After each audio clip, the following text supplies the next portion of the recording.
జై శ్రీరామ్ అందరికీ. అలాగే ఓం నమ శివాయ. కేదార్నాథ్ అసలు లైఫ్లో మనిషి అన్న ప్రతి ఒక్కళ్ళు కంపల్సరీ కేదార్నాథ్ వెళ్ళి తీరవలసిందే. హిందువు అనే ప్రతి ఒక్కరు కంపల్సరీ వెళ్ళండి. నేను 2022లో నేను చార్ధామ్ యాత్ర చేశాను.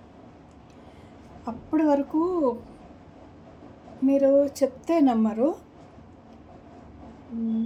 నేను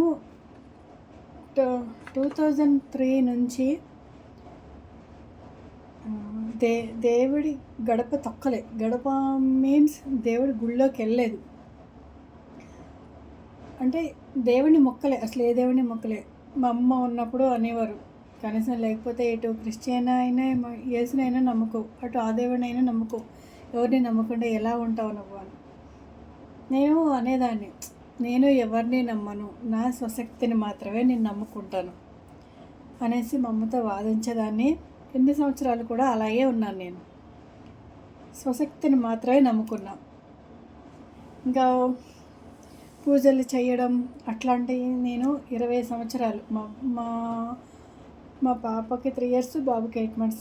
నేను ఆ టైంలో దేవుడిని నమ్మడం మానేశాను. అప్పటి నుంచి మా అమ్మాయి మ్యారేజ్ 2019లో మ్యారేజ్ అయింది. మా అమ్మాయి మ్యారేజ్ అయ్యేదాకా అసలు గుడి కంటే వెళ్ళలే. అంటే వెళ్ళినా అక్కడ పరిసరాలు చూసి వచ్చేదాన్ని. ఈ గుళ్ళోకి వెళ్ళాం కాబట్టి దండం పెట్టాలి కాబట్టి పెట్టుకొని వచ్చేదాన్ని. అది కూడా చాలా తక్కువ, చాలా రేర్. ఇంట్లో పూజ చేయడం కానీ, టెంపుల్కి వెళ్ళి కొబ్బరికాయ కొట్టడం కానీ అట్లాంటివన్నీ నేను 20 years చేయలే. కాకపోతే ఆడపిల్ల ఉంది కదా, ఆడపిల్ల రేపొద్దున్న పెళ్ళయిన తర్వాత అత్తగారింటికి వెళ్ళాలి, తనకి తెలియాలి. నేను చేయట్లేదు, నాతో పాటు దానికి కూడా ఏం తెలియకపోతే ఎలా, మన పండుగల గురించి తెలియాలి అని పిల్లల కోసం వినాయక చవితి, దీపావళి అవి ఇంట్లో చేసేదాన్ని నార్మల్గా. ఇంకా ఫ్రైడే దీపం పెట్టడం అలాంటివి ఏం లేదు. అంటే దేవుడు కూడా ఉండేది, కానీ ఫ్రైడే దీపం పెట్టాలి అనేది చేయలేదు ఎప్పుడు ఇన్ని సంవత్సరాలు. కాకపోతే ఆడపిల్లకి పండుగల గురించి తెలియాలి, మన ధర్మం గురించి తెలియాలి. రేపొద్దున అత్తగారింటికి వెళ్ళినప్పుడు నాకు మాట రాకూడదు అన్నట్టుగా ప్రతి పండుగ ఎలా సాంప్రదాయంగా చేసుకోవాలో వాళ్ళకి తెలియాలి కాబట్టి వాళ్ళకి తెలియచేస్తూ నేను చేసేదాన్ని ఆ రోజు మట్టికి. అయితే అలా అయిపోయిన తర్వాత సరే చార్ధామ్ వెళ్దాం చూద్దాం అనేసి 2022లో నేను చార్ధామ్ వెళ్ళడం జరిగింది. వెళ్ళిన తర్వాత 15 days టూర్ అది. చార్ధాము, గంగోత్రి, యమునోత్రి, బద్రీనాథ్, కేదార్నాథ్, ఋషికేశ్, తర్వాత ఇంకా బృందావన్, హరిద్వార్, గంగా హారతి, మనసాదేవి టెంపుల్ అవన్నీ చూసిన తర్వాత అసలు చార్ధామ్లో మనం ఉత్తరాఖండ్ ఎంట్రన్స్, డెహ్రాడూన్ ఎంట్రన్స్ అవుతాము. ఎంట్రన్స్ అయిన తర్వాతే స్టార్టింగ్ బోర్డర్ దగ్గరికి వెళ్ళగానే మనకి బస్సులో కూర్చున్నప్పుడే ఆ ఫీల్ కలుగుతుంది. ఆ ఫీల్ నేను అనుభవించా. వెళ్తున్నాం, జర్నీ చేస్తున్నాం, బాగా అనిపించింది. అక్కడ ఒక్కో కొండ ఎక్కుతూ దిగుతూ ఉంటే అసలు ఆ 15 days జర్నీలో చాలా టఫ్ జర్నీ. రోడ్లు కూడా సరిగ్గా ఉండవు, మెయిన్ డ్రైవర్ మంచిగా ఉండాలి. మా డ్రైవర్ ఎక్సలెంట్ డ్రైవర్ దొరికాడు ఆ రోజు. అయితే మనం కొండలు ఎక్కుతూ దిగుతూ ఉంటాయి. అసలు క్లైమేట్ చూస్తేనే మనసుకి అదో తెలియని ఆనందం, కళ్ళకి ఆనందం, మనసుకి ఆనందం కలుగుతుంది మనకి. తర్వాత గంగోత్రి నది అట్లా వెళ్తూ ఉంటే, మీరు పైనుంచి బస్సులోంచి వెళ్తూ ఉంటే కింద గంగోత్రి నది గ్రీన్ కలర్లో కనిపిస్తుంది. అసలు ఎంత అద్భుతంగా ఉంటుందంటే మనం మాటలో చెప్పలేము. మనం ఆ గంగోత్రి నది వాటర్ని, గ్రీన్ కలర్లో ఉన్న వాటర్ని చూస్తే చాలు మనం, అంటే కళ్ళకి మనసుకి ఎంత ఆనందం కలుగుతుంది. గంగోత్రి నది నది పక్క నుంచే మనం జర్నీ చేస్తూ ఉంటాం, కొండలు ఎక్కుతూ ఉంటాం, దిగుతూ ఉంటాం, ఎక్కుతూ ఉంటాం, దిగుతూ ఉంటాం. బాబా, మామూలు జర్నీ కాదు. మనసంతా అంటే మనం అంటాం కదా, ఆనందభరితం అయిపోతుంది అనేసి. అట్లా మనం 15 days తిరిగినా కానీ అలసిపోము. అక్కడ అలసట అనేదే ఉండదు. కేదార్నాథ్ వెళ్ళిన తర్వాత నైటు ఒక్కొక్కళ్ళు, నాకు అప్పటి వరకు నాకు అసలు కేదార్నాథ్ చరిత్ర తెలియదు, ఏమీ లేదు. నేను మామూలుగా జస్ట్ నాకు చూడాలి అనే భావంతోనే నేను వెళ్ళాను. అయితే అక్కడ ఫీల్ కలుగుతుంది. కాకపోతే కేదార్నాథ్ పైకి వెళ్ళిన తర్వాత అదో ఆనందం. అసలు ఎంత ఆనందం అంటే, పైకి వెళ్ళగానే మంచు మొత్తం కమ్మేసింది మమ్మల్ని. జస్ట్ మీరు నా పక్కన ఉన్న మనిషే మనకు కనిపించాడు. అప్పుడే కనిపించకుండా ఉంటారు, మళ్ళీ అప్పుడే మంచంతా వెళ్ళిపోతుంది. అప్పుడే మంచు పడుతుంది, అప్పుడే వర్షం పడుతుంది, అప్పుడే ఎండ కాస్తుంది, అప్పుడే చలి పెట్టేస్తుంది. అస్సలు చాలా బాగుంటుంది ఫీల్. తర్వాత నెక్స్ట్ డే ఆ నైట్ అక్కడే స్టే చేసాము. నెక్స్ట్ డే వచ్చి దర్శనానికి వెళ్ళాలి. దర్శనానికి వెళ్తూ ఉంటే ఒక్కొక్కళ్ళు ఆ శివుడిని చూసి అంటే లైన్లోనే ఏడ్చేస్తూ ఉంటారు. ఏడ్చేస్తూ ఉంటే అబ్బా ఏంటి వీళ్ళు ఇలా ఏడుస్తున్నారు, ఏడుపు ఎలా వస్తుంది వీళ్ళకి, దేవుని చూస్తే ఏడ్డం ఏంటి అని. సరే అనుకున్నాను మనసులో. లోపలికి వెళ్ళిన తర్వాత కూడా నాకేం అర్థం కాలే. అంటే నేను అప్పటి వరకు అసలు కేదార్నాథ్ లోపల గర్భగుడి ఎలా ఉంటుంది అనేది నాకు తెలియదు. అక్కడికి వెళ్ళిన తర్వాత ఏంటి శివలింగం ఎక్కడుంది అని చూస్తున్నాను నేను. ఇలా రాయి కింద ఉంటుంది కదా, ఏంటి ఇలా ఉంది అని మనసులో అనుకుని అభిషేకం మనకి అక్కడ ఉత్తరాఖండ్ దాటిన తర్వాత కంపల్సరీ ఏ టెంపుల్కి వెళ్ళినా మంచి అభిషేకాలు చేపిస్తారు. అదొకటి నాకు బాగా నచ్చింది. వెళ్ళాము, అభిషేకం చేసాము, కేదార్నాథ్ టచ్ చేసాము. నా మనసులో అంటే మనకి శివుడు అంటే లింగాకారం, కానీ అక్కడ లింగాకారం కనపడదు మనకి. నాకు ఒక్క నిమిషం బ్లాంక్ అయిపోయాను నేను. తర్వాత నాకు అంటే ఆ చరిత్ర అప్పటిదాకా నాకు చరిత్ర తెలియదు, కేదార్నాథ్ చరిత్ర. తర్వాత మా బండిలో ఒక ఆంటీ ఉంటే పెద్ద ఆవిడ ఉన్నారు. ఆవిడని అడిగితే ఏంటి గాడ్ ఎలా ఉన్నాడంటే నాకు అప్పుడు కేదార్నాథ్ స్టోరీ చెప్పారు. స్టోరీ చెప్పిన తర్వాత అది విన్న తర్వాత అనిపించింది. తర్వాత కేదార్నాథ్ అంతా చేసి వచ్చేసాం. మామూలుగా అయితే నాకు నడవాలని ఉండేది, కానీ కంపల్సరీ ఒప్పుకున్న వాళ్ళు అయితే నడిచి వెళ్ళండి అబ్బా, గుర్రాలు ఎక్కద్దు. మా బ్యాచ్ మొత్తం 22 నెంబర్స్ వెళ్ళాం. 22 నెంబర్స్ కూడా నాకు నడవాలని ఉంది, కానీ ఎవరు నడవలేం అన్నారు. అన్నాక నేను ఒకదాన్నే ఎలా నడవాలి అని తప్పక నేనైతే గుర్రం ఎక్కవలసి వచ్చింది. కానీ వెళ్తే మాత్రం నడిచే వెళ్ళండి అబ్బా, కష్టమో నష్టమో నడిస్తేనే ఆ ఫీల్ కలుగుతుంది మీకు. నడిచి వెళ్ళండి. తర్వాత అయిపోయాక చూసాం. తర్వాత బద్రీనాథ్ వెళ్ళాము, తర్వాత ఋషికేశ్ వెళ్ళాము. కానీ ఆ 15 daysలో అదంతా తిరిగిన తర్వాత నాకు అర్థమైందంటే, అప్పుడు దాకా దేవుడు లేడు అనుకున్నాను.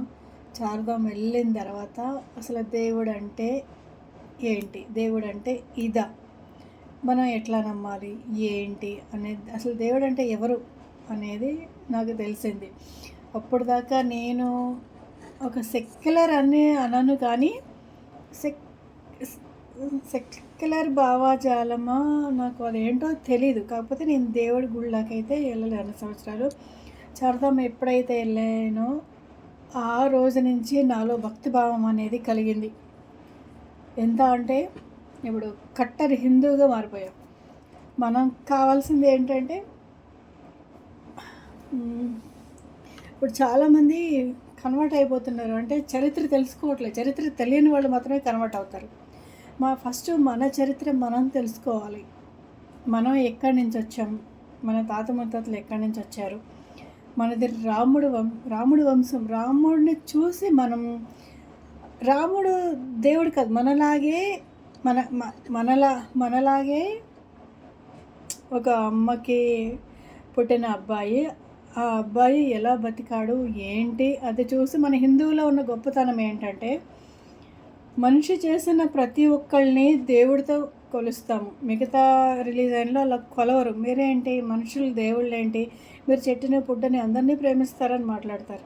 కానీ మనమే కదా గొప్ప. ప్రతి చెట్టుని పుట్టని వాటర్ని ఆకాశాన్ని భూమిని మంచి చేసే ప్రతి ఒక్కళ్ళని దేవుడితో పోలుస్తున్నాం. అది మంచిదే కదా, అది మనకి మంచిది అవుతుంది. మనం అలా పోలుస్తుంటే వాళ్ళు మనల్ని పిచ్చోళ్ళు అనుకుంటున్నారు, కానీ మనం కాదు పిచ్చోళ్ళు. మనల్ని అలా అనుకున్నా వాళ్ళు పిచ్చోళ్ళు. నాకు అది అర్థమైంది. కానీ తర్వాత నేను మొన్న కుంభమేళ వెళ్ళాను, మహాకుంభమేళ వెళ్ళినప్పుడు కుంభమేళలో స్నానం అయిపోయింది. స్నానం అయిపోయిన తర్వాత అయోధ్యకి వెళ్ళాము. అయోధ్యకి వెళ్తుంటే నాకు ఎంట్రన్స్లో మనం స్టెప్స్ ఎక్కుతాం కదా, స్టెప్స్ మెట్లు ఎక్కుతుంటేనే నాకు తెలియకుండానే నా కళ్ళలోంచి వాటర్ వచ్చేస్తున్నాయి. అసలు ఆగట్లే. అరే పక్కన మా చెల్లెలు వాళ్ళు ఉన్నారు, బాగా చూస్తే ఏమనుకుంటారో ఏమో అని వాళ్ళని ఇలా తప్పించుకుని నాకు ఆగట్లేదు, కానీ కళ్ళల్లో నీళ్ళు వచ్చేసినాయి. మెట్లు ఎక్కుతూ ఉంటే మన రాముడి గుడి మనం కట్టించుకోవడానికి 500 సంవత్సరాలు పట్టిందా? మన టెంపుల్ మనం కట్టుకోవడానికి. మనం భారతదేశంలో ఉంటున్నాం కదా, నాకు ఇప్పుడు కళ్ళల్లో నీళ్ళు వచ్చేస్తున్నాయి. ఆ రోజు అయోధ్య ఎక్కుతుంటే అసలు ఎంత ఒకేసారి కళ్ళలోంచి నీళ్ళు వచ్చేసినాయి. అరే నేను అనుకున్నా కేదార్నాథ్ వెళ్ళినప్పుడు ఆ అమ్మాయి వాళ్ళని చూసి ఎందుకు ఏడుస్తున్నారు వాళ్ళు అని. నాకు ఆ రోజు అయోధ్య నేను ఎక్కుతుంటే ఇంకా దేవుడి దగ్గరికి వెళ్ళలే, స్టెప్స్ ఎక్కుతుంటేనే నాకు వాటర్ వచ్చేస్తున్నాయి కళ్ళలో, ఏడుపు వచ్చేస్తుంది.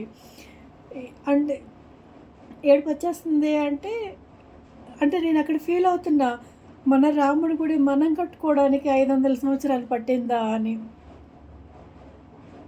అసలు మీరు ఏ టెంపుల్కి వెళ్ళినా కానీ కంపల్సరీ దాని చరిత్ర తెలుసుకుని వెళ్ళండి. చరిత్ర తెలుసుకోకుండా ఎంత చిన్న టెంపుల్ అయినా కానీ దాని చరిత్ర తెలుసుకుని వెళ్తే అప్పుడు మీరు దాన్ని ఫీల్ అవుతారు. నాకు అయోధ్యలో ఆ రోజు నేను అది ఫీల్ అయ్యాను. నాకు ముందు ఇక్కడ గొడవల గురించి వాటి గురించి మోడీ గారు ఎంత కష్టపడ్డారు, అంటే హిందూ అనేవాడు ప్రతి ఒక్కడు రూపాయి ఆ టెంపుల్లో పడింది. నాది కూడా ఆ రూపాయి ఆ టెంపుల్లో పడింది. అంటే ఈ గుడిని నేను కూడా కట్టాను. అంటే నా వంతు చిన్న సహాయం, ఉడతబత్తి సహాయం కూడా దాంట్లో ఉంది. మన రాముడి గుడి కట్టుకోవడానికి మనకి అన్ని సంవత్సరాలు పట్టిందా? అసలు నిజంగా మీరు ఏ టెంపుల్కి వెళ్ళినా కానీ ఆ టెంపుల్ విశిష్టత, దాన్ని ఎలా చెప్పాలి, దాని చరిత్ర తెలుసుకొని మీరు ఆ టెంపుల్కి వెళ్తే నిజంగా భావన మీకులో కలుగుతుంది. ఆ రోజు నుంచి ఈ రోజు వరకు నేను ఎప్పుడు టెంపుల్కి వెళ్ళినా ముందు ఆ టెంపుల్, కొత్తగా ఎవరైనా టెంపుల్కి రమ్మన్నా మనకి యూట్యూబ్ ఒకటి, ఎవరు క్రియేట్ చేశారో కానీ నాకు కరెక్ట్గా పేరు తెలియదు, ఇది వచ్చిన తర్వాతే మన ధర్మం గురించి మనకి తెలుస్తుంది. అప్పుడు యూట్యూబ్ ఉంది కాబట్టి ప్రతి టెంపుల్ గురించి దాంట్లో మనకి డేటా ఉంటుంది. మనం అయితే ఎక్కడికి వెళ్ళబోతున్నాం అనేది ముందే చర్చ చేసి అది ఎట్లా స్థాపించబడింది, దాన్ని స్థాపించడానికి ఎన్ని సంవత్సరాలు పట్టింది, ఇప్పుడు ఎలా ఉంది అనేది ఒకసారి, అంటే ఆ శివయ్య కానీ రాముడి కానీ అమ్మవారి కానీ అక్కడ ఎలా వెలిసారు అనేది తెలుసుకుని మీరు వెళ్ళండి. కంపల్సరీ మీకు అక్కడ పాజిటివ్ వైబ్స్ అనేవి కనబడతాయి. తప్పకుండా పాజిటివ్ వైబ్స్ కనబడతాయి. ఆ టైంలో అమ్మవారి కానీ ఎవరైతే మనం టెంపుల్కి వెళ్తున్నామో ఆ దేవుడు అనేవాడు మన మనసుకి తగులుతాడు. కంపల్సరీ ఇక్కడ టచ్ అవుతుంది ఆ ఫీల్ మనం టెంపుల్కి వెళ్ళినప్పుడు. ప్లీజ్ ఒక్కసారి మీరు రేపటి నుంచి ఏదైనా టెంపుల్కి వెళ్తే ఆ చరిత్ర తెలుసుకుని టెంపుల్కి వెళ్ళండి. వెళ్ళిన తర్వాత ఆ ఫీల్ ఎలా ఉందో నాకు ఈరోజు కాకపోయినా రేపైనా కానీ మీరు ఎప్పుడు చూస్తే అప్పుడు నాకు ఒక్కసారి మెసేజ్ చేయండి. అలాగే మీ ఫీలింగ్స్, మీరు ఇప్పటిదాకా కలిగినవి అన్ని ఆలోచనలు అవన్నీ నేను చెప్పింది తప్ప రైటా, తప్పు అయితే తప్పు, రైట్ అయితే రైట్, ఏదైనా పర్వాలేదు, నాకు కామెంట్ చేయండి ఒకసారి. నా ఫీలింగ్స్ ఫస్ట్ టైం షేర్ చేసుకుంటున్నాను. Thank you so much. ఈ వీడియో కనుక మీకు నచ్చినట్టయితే please like, comment, share and subscribe చేసుకోండి. నేను చెప్పింది అయితే గుర్తుపెట్టుకోండి. మీ ఫీలింగ్స్ కంపల్సరీ నాకు ఇక్కడ మెసేజ్ రూపంలో, కామెంట్ రూపంలో రావాల్సింది. Thank you. జై శ్రీరామ్.